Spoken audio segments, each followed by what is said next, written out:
saya sih melihat pasal dan penipuan dan Oke, kenapa begitu? Karena di situ jelas ada kesengajaan membujuk rayu dan sebagainya sehingga seseorang tak berdaya. Perhatian, panggilan sidang untuk perkara perdata nomor 91 PDP 2025 PNJKS dipersilakan untuk menggunakan ruang sidang 5. Terima kasih. Nah, kedua, perbuatan kaum ini apalagi yang dilakukan? Itu kan begini, kalau perjanjian itu sudah disepakati, kan di dalam Perdata pasal 1338 disebutkan bahwa perjanjian itu kan berlaku seperti undang-undang ya. Namanya fakta unsur panda itu. Dia. Nah kemudian kalau tiba-tiba dibatalkan secara sepihak. Perhatian, panggilan sidang untuk perkara perdata nomor 891 PDP Kita melakukan upaya aja karena memiliki dasar yang kuat.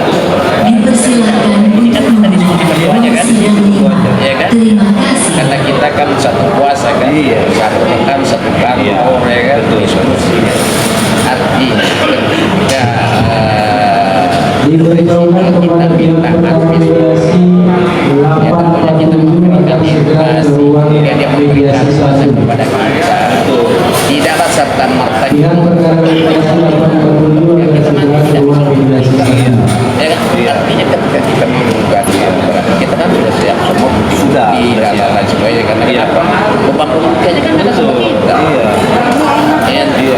kira-kira begitu Begitu kan, jadi saya tambahkan begini kan, jadi memang ini kan masyarakat juga kan harus beredukasi ya.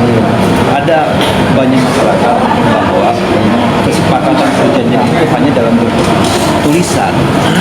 Nah, ini yang keliru keliru. Jadi ketika ada kesepakatan ya secara lisan bahkan secara elektronik itu sah secara umum adalah memenuhi 320 dan 338 sepanjang ini ya memenuhi syarat-syaratnya perjanjian itu ya.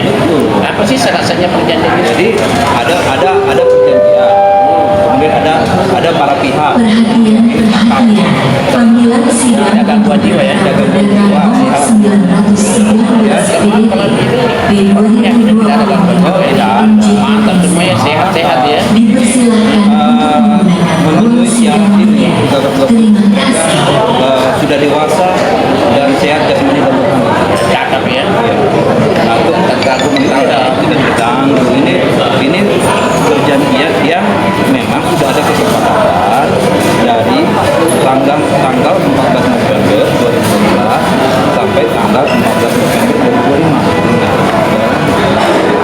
Tiba-tiba ya sudah ada skema pembayaran pertama itu 2 miliar ya. Skema pembayaran itu akan 4 miliar dari negosiasi 5 miliar. Oh ya. Di 4 miliar ya. 2 miliar itu sudah dibayar.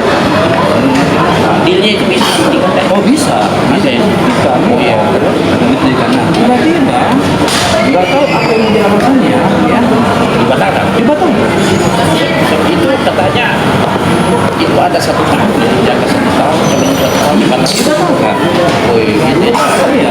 Nah, terus kemudian unsur perbuatan melakukan kan nggak boleh misalkan tanda nih maupun saya terus kemudian tanda rekam percakapan WhatsApp itu kemudian dipublis Legal exit, legal akses namanya itu. iya nggak boleh Melanggar undang-undang ITE itu ya. nggak boleh Pasal 31.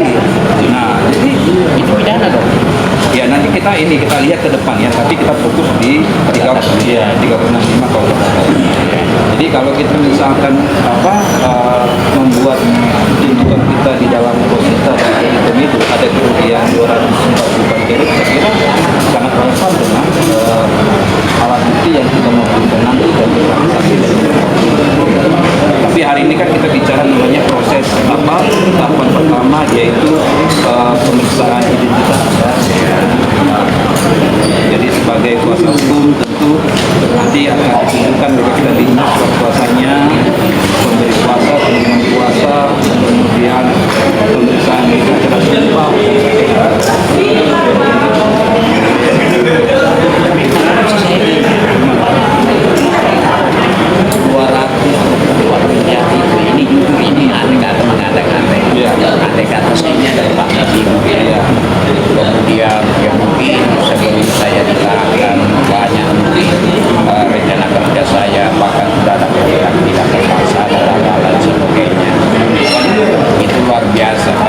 sih ya, ini kalau baik. Tapi kecil itu 200. Oh, 44. 244. Berapa? 244. 44 miliar itu kecil. Kalau saya sih minta 500 miliar. Ya, tapi kan Kalau saya, oh iya, tapi kan kita harus menuangkan itu dengan wartawan wartawan. ganteng ini, boleh gitu. Dan di dalam hukum perdata itu kan ada dikenal namanya optare in pange opatio. Jadi apa yang mendalilkan Panggilan sidang untuk perkara perdata nomor 61 PDT Dinas 2025 PMJ KTSL. oh iya. Dipersilakan untuk menggunakan ruang sidang 6. Terima kasih. Iya, kita akan hadirkan ahli. Iya, Kayak ahli perdata. ini Pak. Mungkin Perhatian. Panggilan sidang untuk perkara perdata nomor 61 PDT Dinas